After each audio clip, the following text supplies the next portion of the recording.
phone. Okay, so let me get the brother in.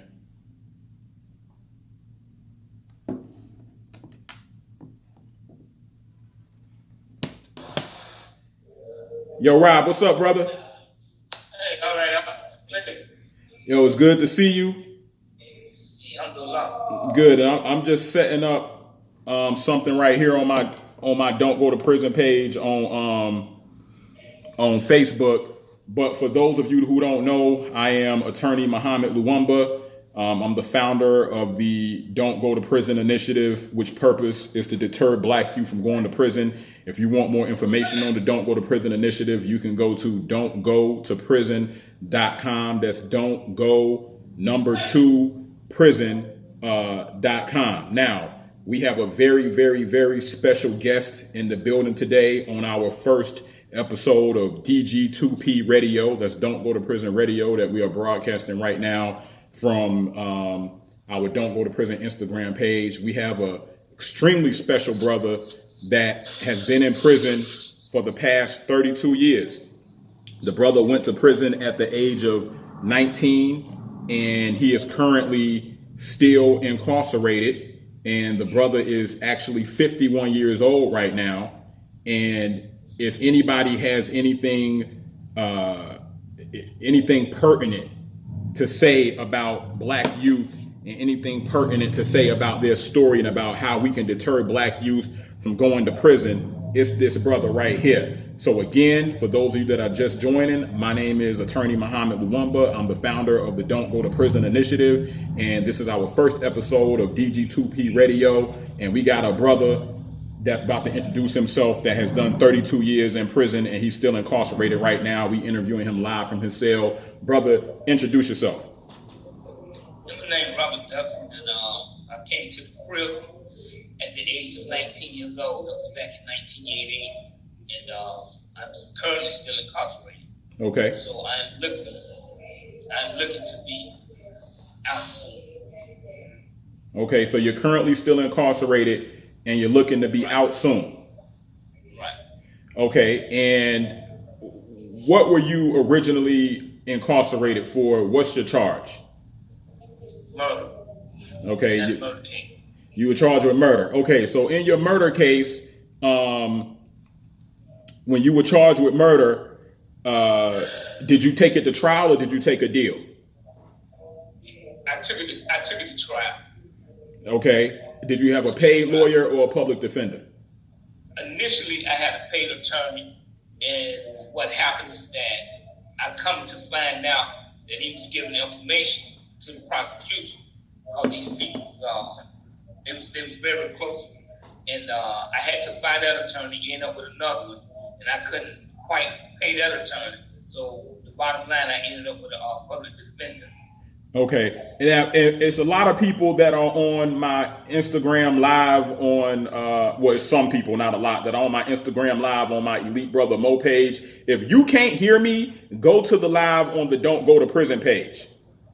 If you can't hear me, can y'all hear me now on the Don't Go to Prison on the live on my personal page?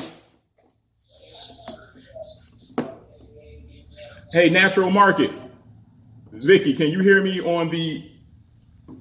All right, so go to my Don't Go to Prison page then. If you can't hear it, just go to Don't Go to Prison. Can you hear me or you just can't hear him?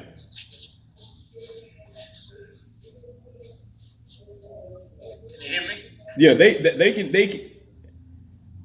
Okay, so what I'm gonna do is I'm gonna end the one on the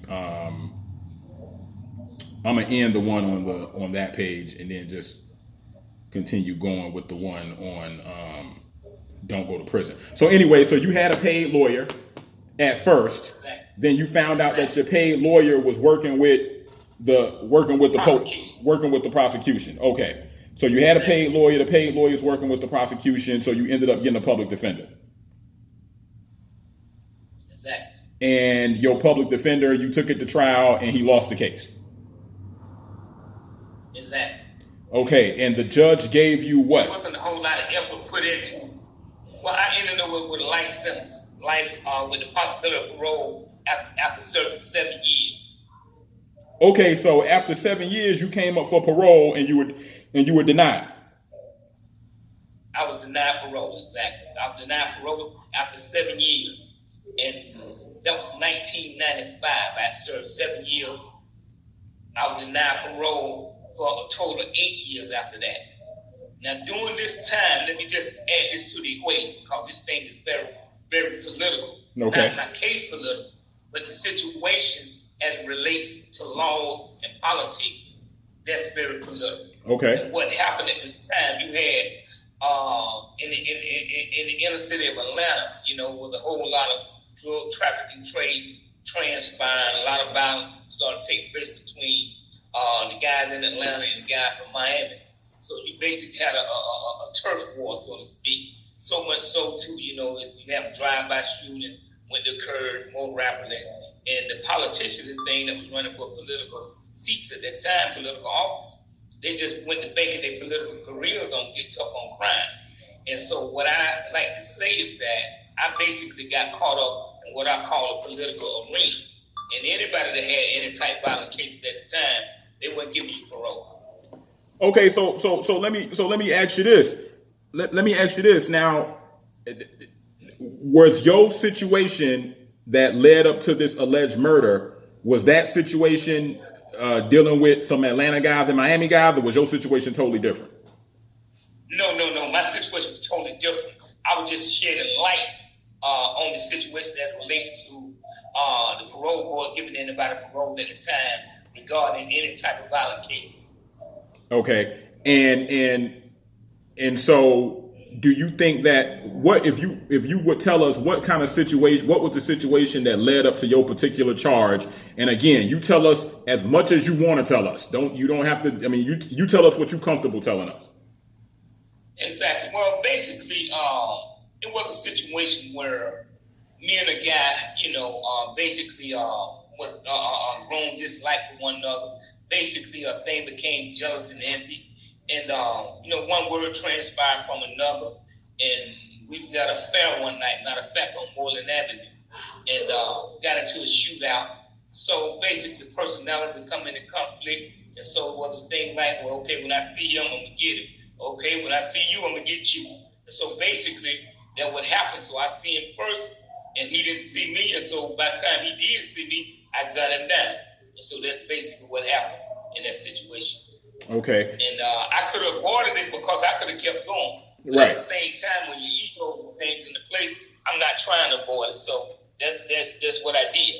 But the moment that I did it, I systematically regretted it. Okay. I regretted it immediately. Okay, and you were 18 or 19 when this happened? At the time, right. Right, at the time when this happened. So we talking about 88, right? 1988. 1988. Okay, so you and this guy got into a shootout previously. It was basically a situation where this was going to be on site. And so you saw him before he saw you, and then you just said it that you could have walked away, but instead of walking away, you decided to end this man's life. Exactly. Okay, so what circumstances in your life led up to a point where your decision-making skills were, as opposed to just walking away from a situation where I'm not in any type of immediate danger, I'm just gonna go shoot this guy? What was your upbringing? What was your thought process? What type of environment did you grow up in growing up here in Atlanta? Because I think we talked about it before, where everybody that's in prison or everybody that's doing a life sentence didn't necessarily come from a bad home. They didn't necessarily come from a drug-addicted home. Some people came from some of the biggest criminals in the world in history came from great two-parent homes. Exactly. So what was your upbringing like, and what was your home life like that kind of led up to this climax of you catching this life sentence? My upbringing was, I guess, what I would have to say natural. But what I mean by that is that, I came from a loving family. And I didn't grow up in a home with my father, but my mother did remarry, where I grew up in a home where it still was two parents in the household. Mm-hmm. And at the same time, the environment in which I stayed in was low income type houses or whatever. I grew up in Southwest Atlanta, Pittsburgh, back in the 70s. And so the first murder I saw was in 1975, and I was 6 years old. And that question was asked to me by a parole board member once. She asked me what traumatized my life to lead me to that situation. I've never been asked a question even remotely close to that. Mm-hmm. And I said to her immediately, I said, well, nothing ever traumatized my life to lead me to the prison. And that question always stuck to me. And I thought about it, dawned on me one day. I said, what led to that is that the environment in which I grew up in, because I seen the first murder in my life. I was 6 years old, 1975. And not knowing at that time what this does to the mental aspects of the individual, but you go to seeing this stuff and you go into seeing it on a regular basis, and so it just become a natural way of life, because that's the environment that you grew up in. But anytime a person being shot, killed, stabbed, or whatever, nothing is natural about that. Okay. Was there anything? But that's basically what it is. Was there anything in your community at that time that countered those negative influences? I mean, you saw somebody get killed at a very young age, unfortunately, and you grew up in an environment where I'm assuming you said in the neighborhood it was violent. But were there any influences in your neighborhood that countered that? So were there any influences in the neighborhood that said, okay, I see a lot of violence over here, but over here I see peace. Over here I see love. Over here I see people making the right decisions. Over here I see people not resorting to frivolous violence? Or was the violence and the negative influences so overwhelming that the positive influences didn't really have a shot? I didn't see anything in my neighborhood that would counter that, other than at the time, maybe we had a gymnasium, and that was up at a park called Pittman Park. And that was like maybe about 5 or 6 blocks away from where I was at.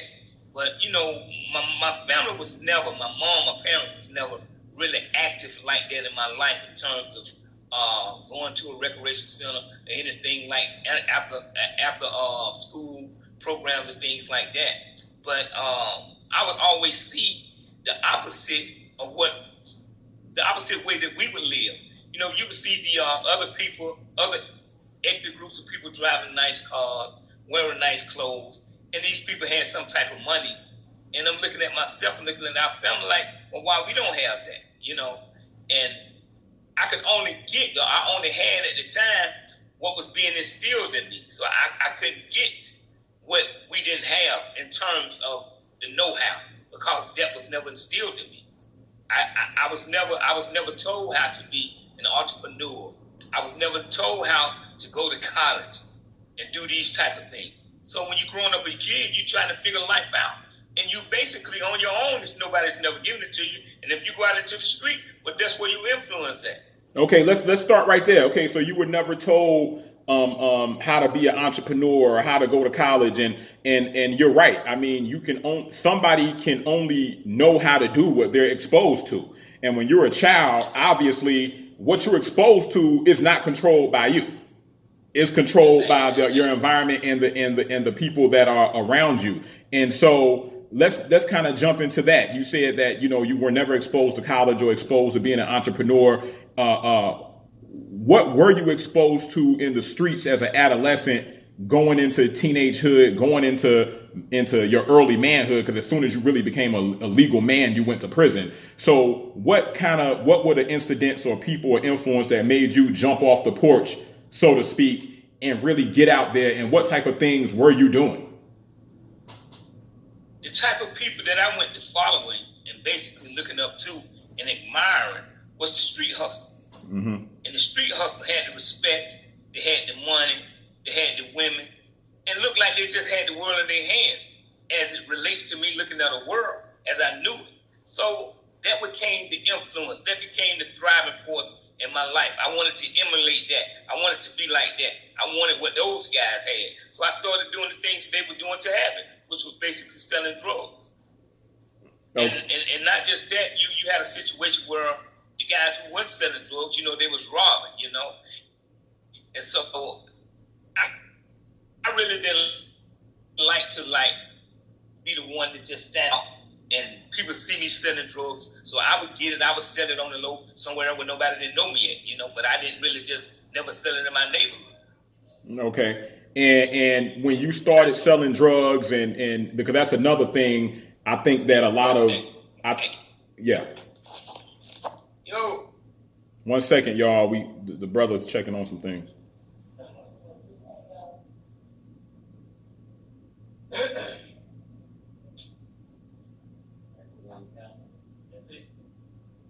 All right, sorry about that. Oh, no problem. And y'all, and for those of you that don't know, we may have these types of interruptions because the brother is currently in prison, and we want to make sure that he remains incident free in there. But at the same time, we think this is some very important information for you, the viewers, to have, so we can deter these black youth from going to prison. So you started seeing the street hustlers with the money and the women and whatnot. And it's a big misnomer, especially out here on social media, especially with our youth. And I don't think they know it. Most drug dealers are broke. Most drug dealers will never get to a level to where they got real money. And when I say real money, I'm talking about can take a hit, bounce back, pay the lawyer, come home, everything be fine. Most of them. So when you was out there in the streets, did you get to a level of financial success, or were you pole hustling? How big did you get? Well, I didn't get anywhere remotely close to being the so-called man. And Okay. so to me, it became like slow money, because just to stand out on the block and get $5 or $10 for a rock, I went to looking at it like that was slow money. So I went to doing other things. And the thing that I used to do, I would just simply go and get me a real job. But when I get the real job, I would case the spot, meaning that I just want to get the job just to get a chance to get inside the safe. The money that the company makes, that's what I went to doing. That became my hustle after the fact that I stopped messing with the little drugs. And that's what I used to do. Okay. And so let me ask you this. What influences do you think could have been in your life? No, before I ask that, was there ever anyone in your life while you was out there in the streets doing what you were doing? Did you ever have any man, any woman, any teacher, any pastor, anybody come to you and say, you know what, brother, here's a different way. You don't need to be doing that. You can come this route, and you just didn't listen, or you just, period, never had that? I simply never had it. I wish I would have it, but I simply didn't have it. Do you think you would have listened? Never had it. Maybe so, and I'm sure I would have, because I was searching, I was looking for a way, and I would have conversations with guys that I would grow up with, with my sister and them older boyfriend. I would have conversations with them about, what can we do, to have and to live a better life, and these guys, they had nice conversation, but we simply didn't have the success conversation or the success answers in terms of what it means to be like financially wealthy, financially rich, be financially successful. Okay. What do you think it would have took? Because your life leading up to prison parallels a lot of these young brothers' lives that have come through my program, and brothers that I see out here in the streets right now that are doing negative. They are robbing, they are selling drugs, or they just pissing their life away, getting high, drinking and smoking, and don't really have any type of ambition. What do you think could have been in your life that would have been strong enough to counter the negative influences? Because you said there was a lot of negative influences. What do you think could have been in your community that could have been strong enough to counter that, to make you say, you know what, I'm going to go this way instead of go that way? What things, because you just said it, a lot of times, a lot of these youth come out of jail or come out of juvenile or haven't even gone yet, and they do have that teacher that cares. They do have that guy down the block that cares. They do have that mother that doesn't want to get in trouble that cares. But those people, or that person that they have in their life that cares, for some reason isn't enough to veer them away from those negative influences. What is your opinion about what's needed based on what you think could have been in your life to veer you away from that would have been strong enough for you to say, you know what, I'm done with this. I'm about to go do something positive?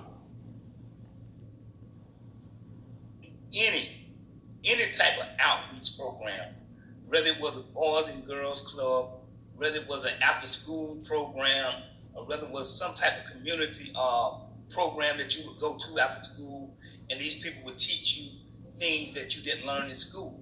I mean, teach you how to basically start a small business, how to be an entrepreneur on a small level, opposed to just simply going to school, learning how to read, learning how to write, just get the basic fundamental education, but it don't teach you how to cultivate your life in terms of successes, in terms of riches, anything that could have been available so a person could truly flourish, truly evolve in terms of financial riches. That's what needed. We need some type of outreach program. We need some people that come there that is successful, that has businesses, that teach business courses and things of that nature. Anything like that will be a success. And everybody looking for success. It's like the kid that go to college nowadays. He's very talented. And I went to school with guys that were talented, but they didn't have the money. These guys wanted some type of riches. Like today, you would see the kids in college, and they're phenomenal. But at the same time, they don't stay in school because they need finance. And so that's basically the bottom line of it all. People is looking for a better life. They're looking for a way out. They don't want to live in the slums. They don't want to live in the gutter. They don't want to struggle. Nobody do. But struggle is part of the process. I know that now. But at the same time, you have people that leaving schools and colleges and things of that nature because they're looking for success. And that ain't even average now when you have kids to go to school. That ain't even average now. We come to jail more than we go to school. And we probably go to the graveyard more than that. But it's just any type of outreach program, the people that have that type of knowledge that can come in and instill that inside of kids. Because it just as easy as it is to do right than it is to do wrong. And there's no risk there. It's all success in terms of righteousness. So if somebody would come down with a way to give it to you from a righteous perspective, and you can see it, then the sky's the limit with that. Okay, well, let me ask you this. Prior to going to prison at 18, were you ever incarcerated in any juvenile facilities? No. Never even have a speeding ticket. Wow. So your no first juvenile record, that's remotely close. My first incident cost me my entire life up to this very moment. Okay, so let me ask you this. Never had any type of... When I told you before, I worked for over 10 years in juvenile facilities from Detroit to Atlanta, level 5s. So these kids were considered the worst of the worst that I worked with. And I had a beautiful relationship with these brothers. I started working in juvenile facilities in 2006. So some of the brothers I started working with in 2006 are grown men now. Now they 27, 28 years old. And a lot of them I started working with in 2012 and 2011.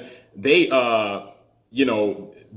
their early 20s right now. And so one of the things that I thought the difference that I made was, and I couldn't believe it, was that a lot of these young brothers just needed a strong black male in their life.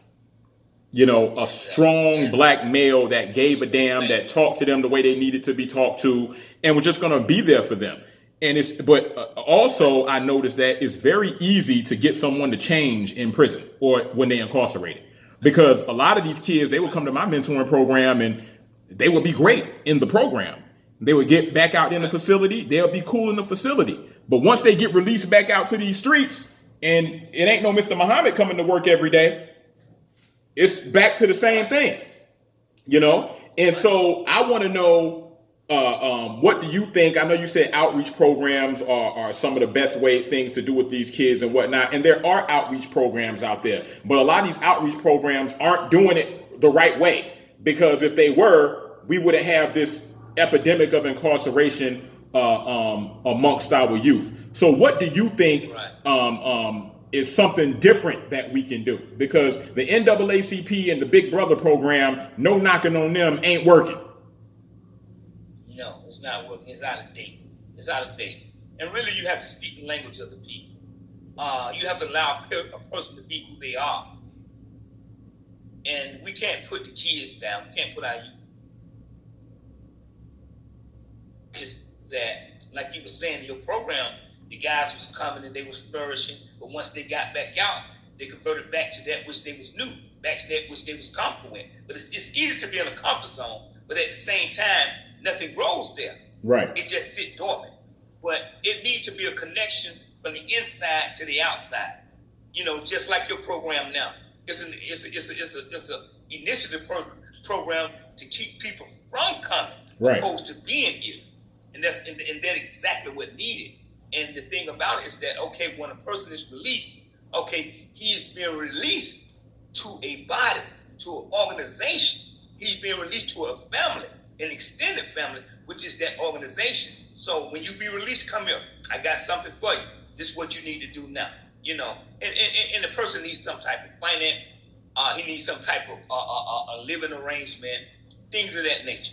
Just take baby steps. But he needs to see an improvement. He needs to see some type of security there. He don't need to go back to that which he came from, initiative that led him to there. So we don't want them to come out and just fall back or just go back to what they knew. We need something we need a safety net for them. You know what I'm saying? It need to be a safety net. And I agree. I agree with that, and I also think that's one of the main. And I don't care what nobody say. I get flack for it sometimes, but I think the only brother that was supremely successful in doing what you just said was the most honorable Elijah Muhammad. This brother, I don't care what nobody say. This brother transformed more brothers coming out of prison than any man on this planet. Man, them guys were converting over 100,000 a month. I don't know no church or no one did that. And I love the church. Don't get me wrong. Right. I'm Muslim, but I love the church. Anybody serving God, I love them. Right. And I'm not saying anything bad. I just use that as an example. Elijah Muhammad, you know what I'm saying? El-Hajj Malik El-Shabazz, formerly known as Malcolm X.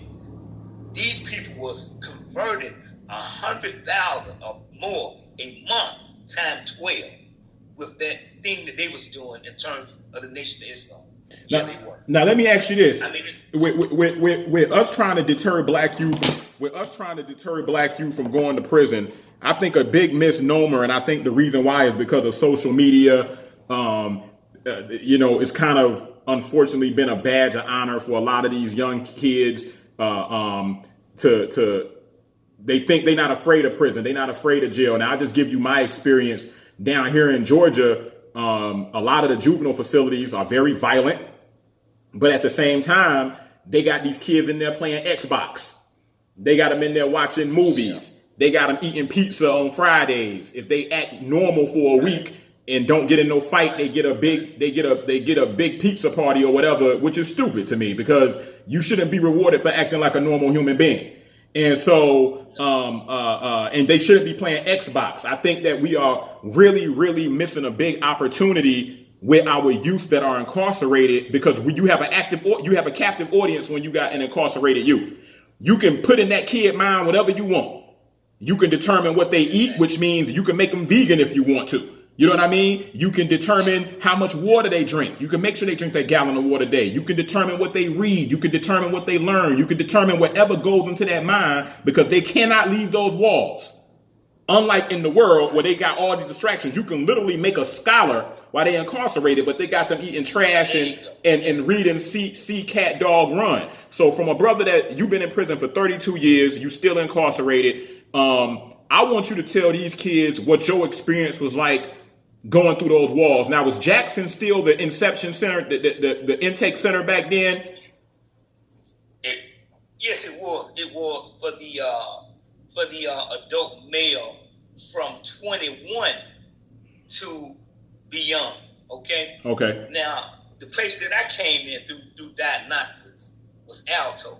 All right, so tell now I know about Alto because I know a gang of brothers that's been through Alto, specifically my big brother Block. But tell people about your yes, our brother. Tell people about what it was because Alto was hell. Tell people about your experience going through Alto as an 18-year-old and tell these kids what it was like going through that process.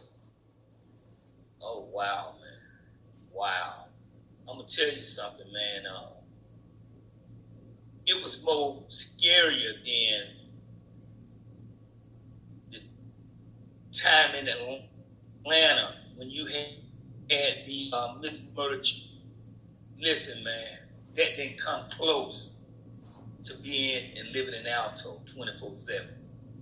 And matter of fact, Block will tell you, man, brother, if we laid down at night and went to sleep, if Muhammad ain't laying right there watching me, sitting right there watching me for 4 hours, I'm gonna wake up dead, brother.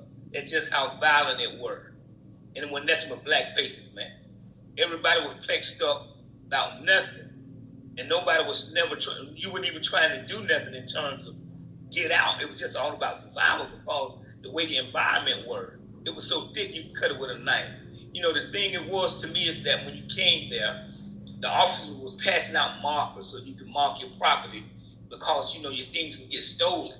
You know, your shoes, you put your name on, whatever. And I'm looking at this and it's crazy to me. And I didn't take the marker. You know what I'm saying? So I'm like, well, if somebody get mine, then I'm gonna get me a man. And if somebody took something from you, stole something from you, if you didn't get somebody from doing that, you'd have prayed all day, every day. So you couldn't allow that to happen, whether this was the right person or the wrong person. But it was a dog-eat-dog world.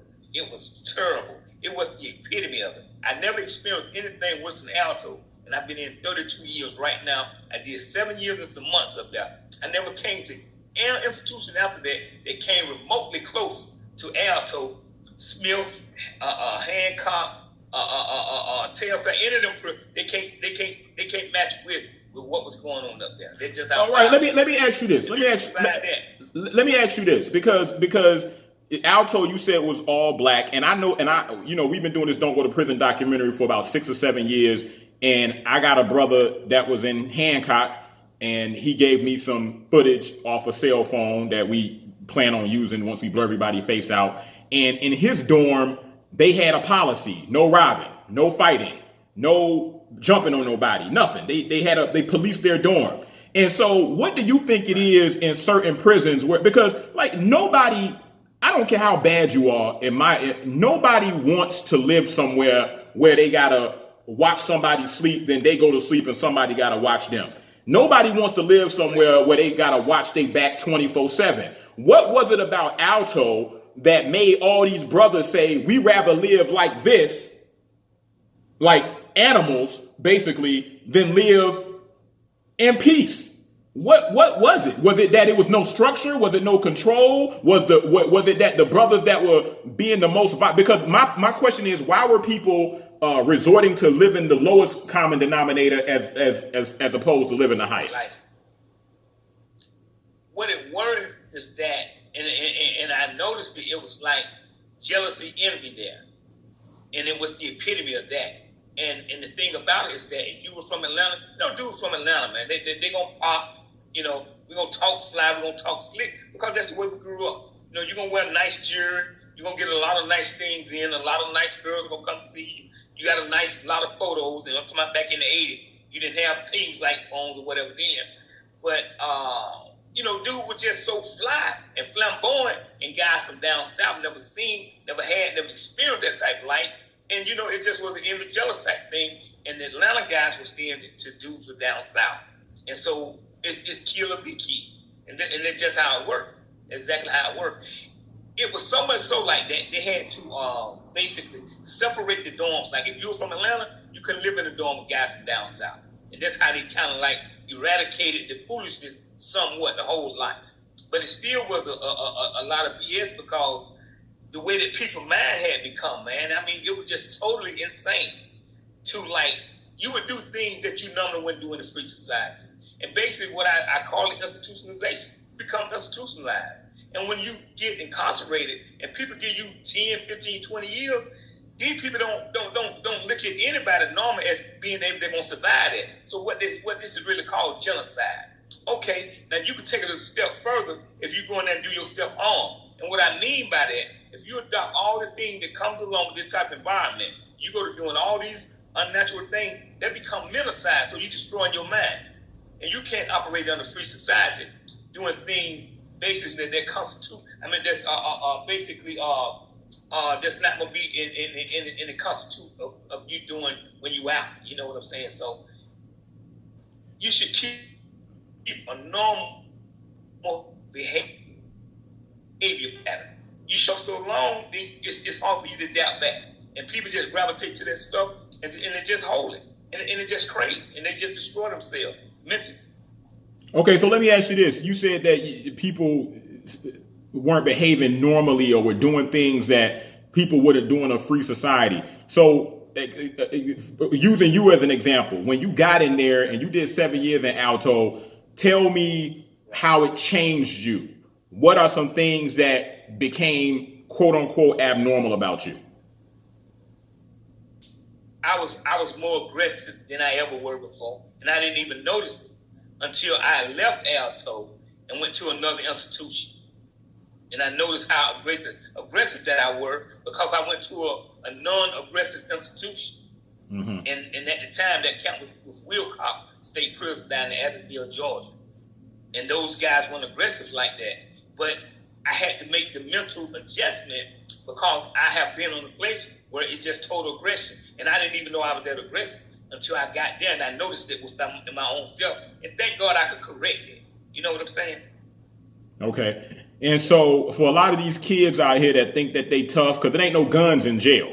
So a lot of these kids out here that you know, they out here doing crime and they doing stupid things like, you know, I'm robbing somebody for an ounce of weed, and they end up killing them, and they end up getting life in prison, and they can't afford a Mohammed Luwemba. They can't afford $50,000 for a murder trial. No questions asked. They just can't. They can't afford $20,000 for an armed robbery. What do you think we should? What influences in society do you think are influencing so many young brothers to take these penitentiary chances for pennies, and then when they get locked up, they realize that they gang not there, the Crips not there, the Bloods not there, the GDs not there. All these people they got tattooed all over their neck and all over their back and all over their hands. You know, when they get in trouble, the only person coming in my office paying me is their mama. And so what you got to tell these young brothers about that, and also about what happens when you get inside? That's a real long answer to that question. Well, yeah. And I'm gonna try to narrate it as short as possible. But the thing about it, young brothers, don't nobody love you, man, like your mother. Nobody love you like your mother. And if your mother had 50 grand to afford Mr. Muhammad, you wouldn't be out in the street robbing. So don't do that to your mother. Don't do that to your mother. I understand you're homeless, y'all environment, the way that you all are, you know you're sick. And the thing about it is that your set is not going to be there for you. Your set going to end up in the graveyard, or they're going to end up in there with you. And you all still possibly could end up in the graveyard, even though you're behind the wall, because that's just what goes on. But the thing about it is that I'm going to take it to another level. I had a conversation with the administrative personnel, and the thing that they said to me blew my mind. Now let's go back to the thing that you were just talking about, the influence that make these brothers go out and rob, sell drugs, do the shooting or whatever. Okay, it's the rap music. It's the rap music. Now I'm gonna take that to another level, and it blew my mind when I found this out. These elected officials said to me, they said the record executive, the one that owned the big companies, you know, the RCAs, the Sonys, you know, the Atlantic Records, these type of people that really own these places. We're talking about the up people, not to name no ethnic group of people, probably know what we're talking about. These people, man, the executive, the ones that own these companies, they had a meeting.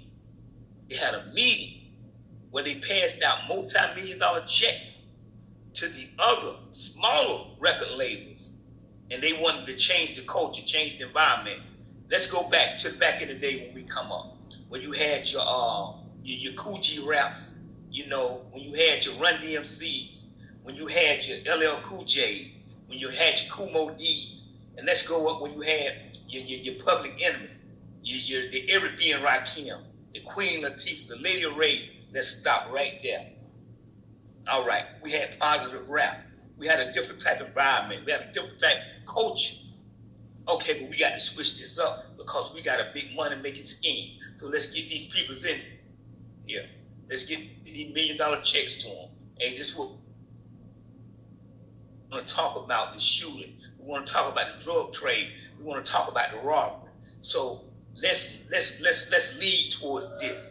Let's sell these type of records. Let's make these type of records. So they gave these people multi-million-dollar checks to basically change the rap culture.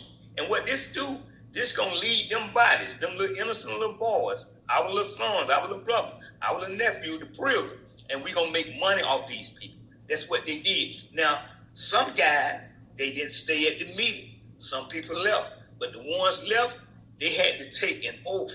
And they signed papers where they wouldn't talk to nobody about this meeting and what had transpired. Even if it was my brother, even if it was my wife, even if it's my dude, I can't discuss it with him. And if I did, and if it got out, then something mysterious is gonna happen to me. Some dudes went with it, they didn't stay. Kudos to them brothers. But the thing about it is that it's all by design. It's systematically designed. And they're gonna make money off us. And let me cut you off right there, brother. And the reason why, and I've heard that before. I've heard that there was a big meeting with some executives and you know, now I don't know if it went exactly like that. I don't know, but I do think it's an agenda. And let me tell you why. Me and you were talking off camera about how back in the early 90s, late 80s, and I would even say late 90s, the only places in America that were known for gangs was LA and Chicago. There you go.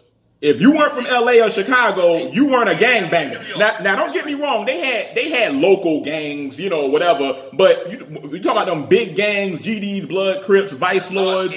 What I call your blue chip franchise gangs. The only places that had those were LA and Chicago and maybe Little Rock, Arkansas.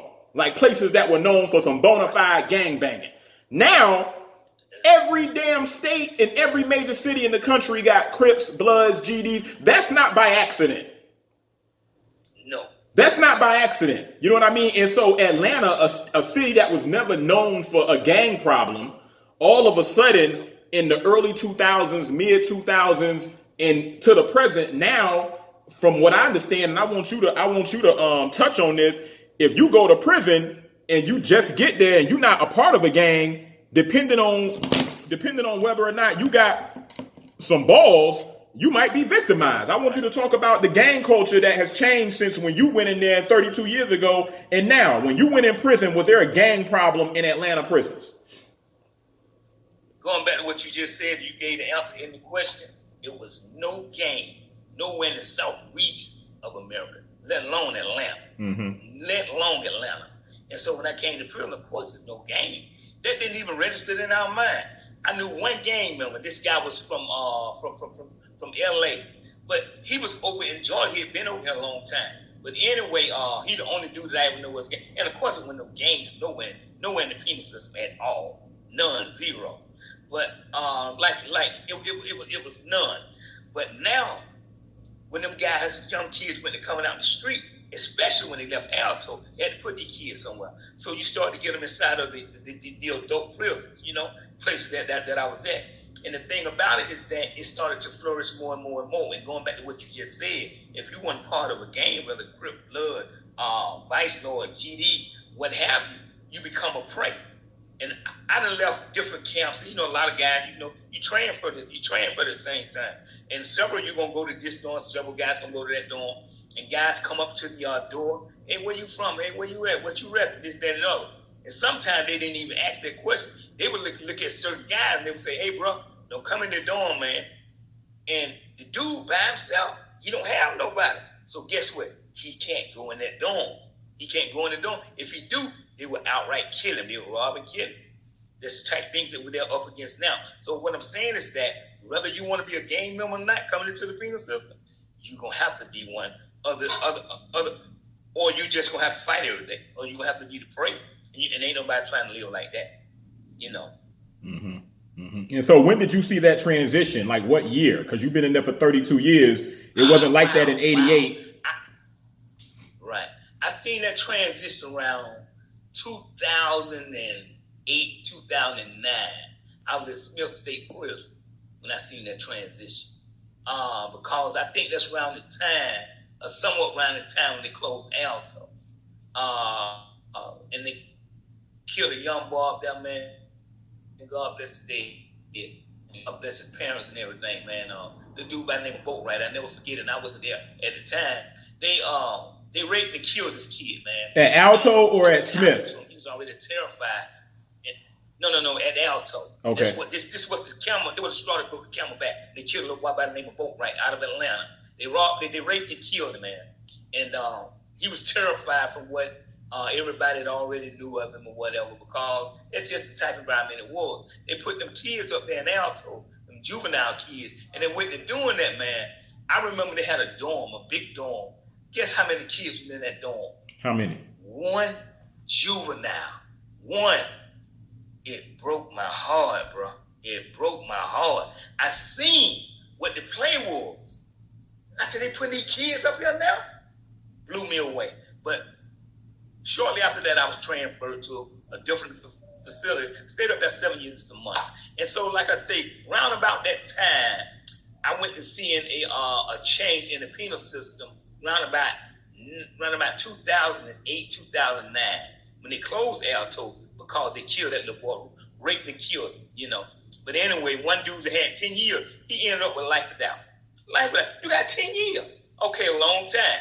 But you got an end date. But he got involved with that, he'll never get out no more. He got life without the possibility of parole. They have that. And it was like 3 of those guys. And, you know, their life is simply destroyed and simply over, man, you know. But I seen the change around 2009. And I was at Smith, and Smith was a hell of a camp. And the thing about it, it was so violent. People would get killed. In the dorm that I was in, G1, somebody would die in that dorm every month. So much so. So I said, wait a minute, man. Wait a minute. We have to eradicate this. We have to curb this. So everybody, you know what I'm saying? I had a meeting with the heads that was there. Me and a couple more Muslims. And, you know, basically, you know, the guys that respected you, you had their ear because, you know, you're not into the groups. You don't indulge in it. And they take notice of who's who and what's what.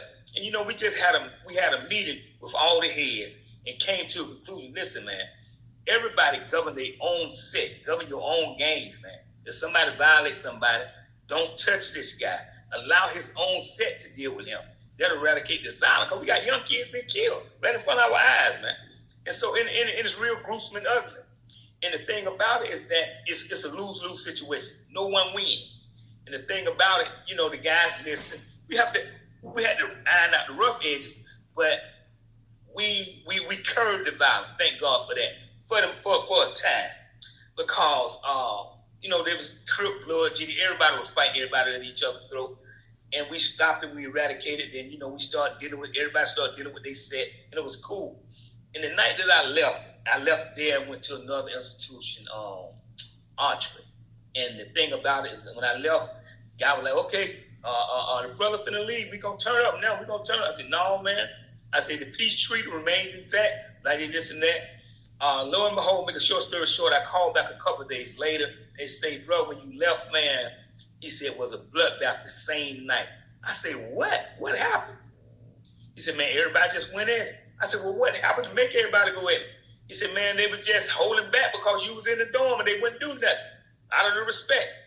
I said, wow, man, blew me away. So you have to have somebody around that people respect. You have to have that.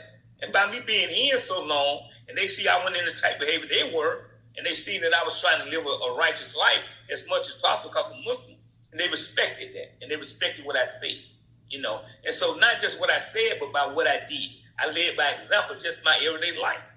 Well, let me ask you this. I want you to tell a lot of these young guys, because I interviewed a brother, well, a friend of mine interviewed a brother that was in prison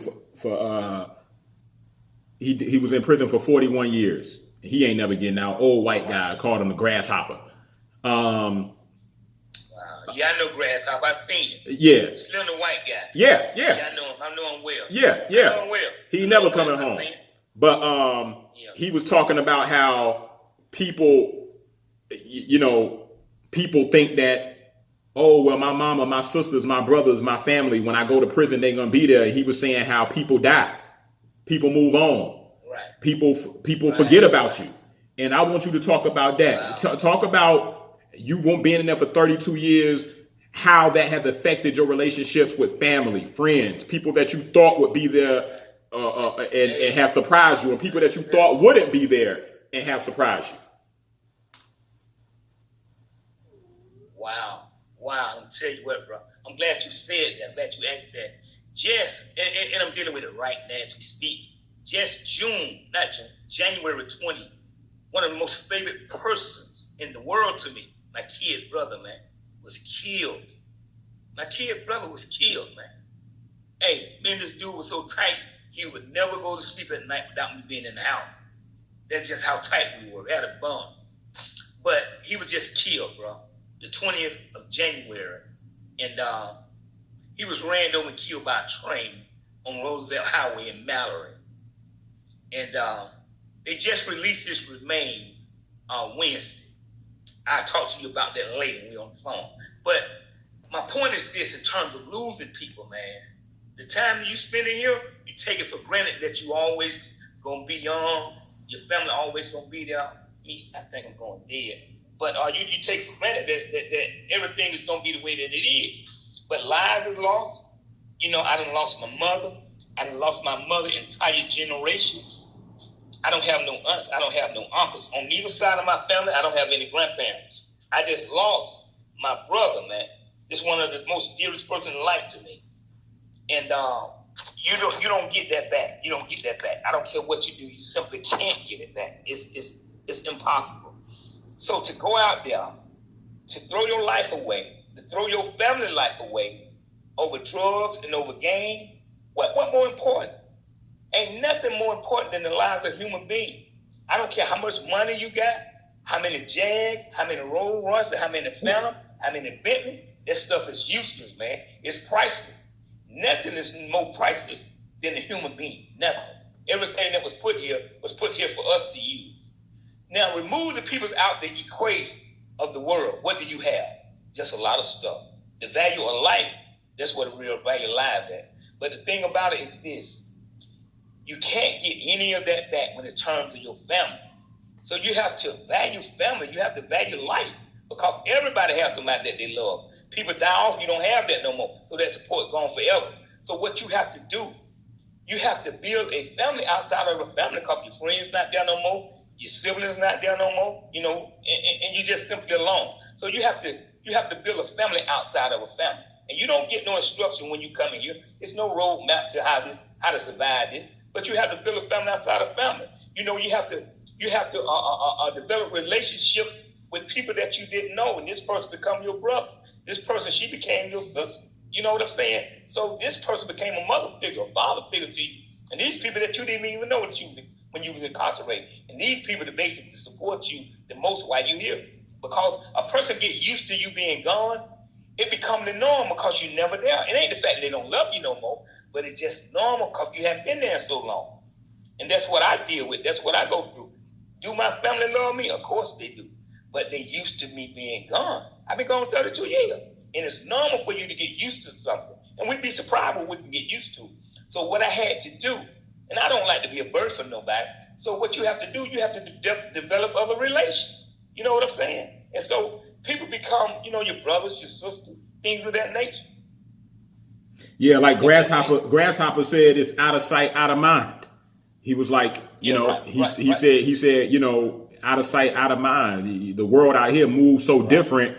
You know, if somebody's not around, it's easy to forget about that person that's incarcerated. Let me ask you this: were there people that you thought would be there for you, as far as like your homeboys or anybody like that you went inside and they just totally forgot about you?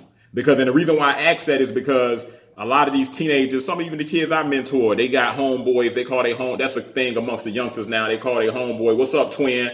Or this is my family, or this is my brother, or this and that. And in my mind, I keep telling them, like, listen, y'all catch a murder charge together, he gonna tell on you. You know what I mean?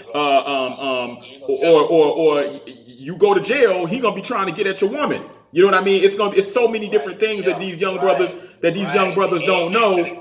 Right. And so when you got locked up, what was your experience with that as far as friends or certain people that you thought would be there for you? The first experience with that, I was in the county jail. I haven't even came to prison yet.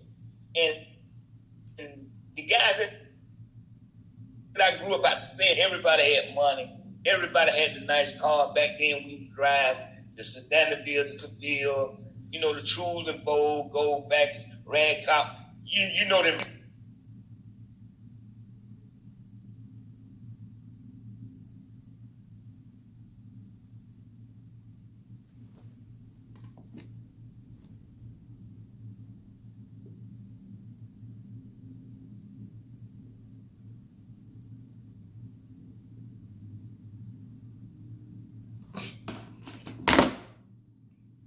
I don't know what happened. We're having some technical difficulties. I'll be right back.